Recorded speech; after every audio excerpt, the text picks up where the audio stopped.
Let me share a story that happened in a betel nut plantation situated in the southwest of Taiwan in Jiayi County. But before we dive into the tale, let me give you a brief overview of betel nuts, a once significant economic crop in Taiwan. Betel nuts are fruits typically wrapped with lime, Chinese herbs, and spices for consumption. When chewed, the interacting ingredients produce heat and a red-colored juice, prompting the chewer to spit it out due to its spicy nature. The act of chewing betel nuts is believed to accelerate heart rate, generate body warmth, and provide a mental boost, making it a common practice among those engaged in physical labor. However, prolonged consumption can lead to oral fibrosis and even oral cancer. In 2003, the International Agency for Research on Cancer classified betel nuts as Group 1 carcinogens, leading the Taiwanese government to actively educate about their carcinogenic nature and implement related policies. Now, let's get back to the story. This narrative is presented from a first-person perspective. I had a friend working as a laborer in a betel nut plantation in the mountains of Jiayi. It had been a while since we last met, so some friends and I decided to pay him a visit. We hitched a ride on a truck driven by our Jiayi friend, making our way up to the dormitory where my friend lived. It was the place where his boss used to stay, a kind of traditional Chinese three-section compound house, but with just one row of rooms. In traditional Taiwanese architecture, this type of house is the most basic form, often chosen by families with fewer members or those constrained by the landscape. Considering Taiwan's mountainous terrain, the courtyard house had a main hall serving as a living room where ancestor spirits or deity statues were enshrined on the altar and guests were received. In front of the house, there was a yard where our friend kept a German shepherd. Beyond the yard, there stretched a betel nut plantation, and the back of the house was surrounded by betel nut trees. On that evening, we enjoyed some local delicacies, peanuts, and beer in the living room while watching TV. We continued our merriment until well past midnight. As my friends dozed off, I decided to stay up a bit longer, continuing to watch TV and sipping on my beer. Sometime during the night, I heard the dog outside barking. The wooden door had a screen window, so I approached to investigate. All I could see was thick fog and the glow of light escaping from inside.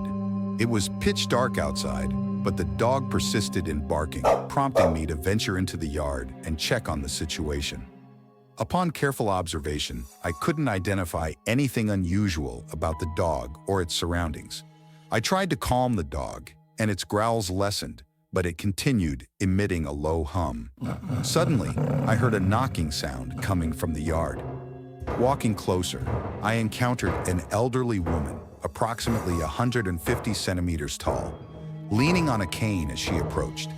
I wondered how an old woman could suddenly appear in the deep mountains in the middle of the night. As I pondered this, I felt a sudden chill and goosebumps. Hastening back toward the wooden door, I could hear the elderly woman faintly calling, "Young man." When I reached the entrance of the living room, she swiftly moved to the doorway, shouting, "Come out, come out!"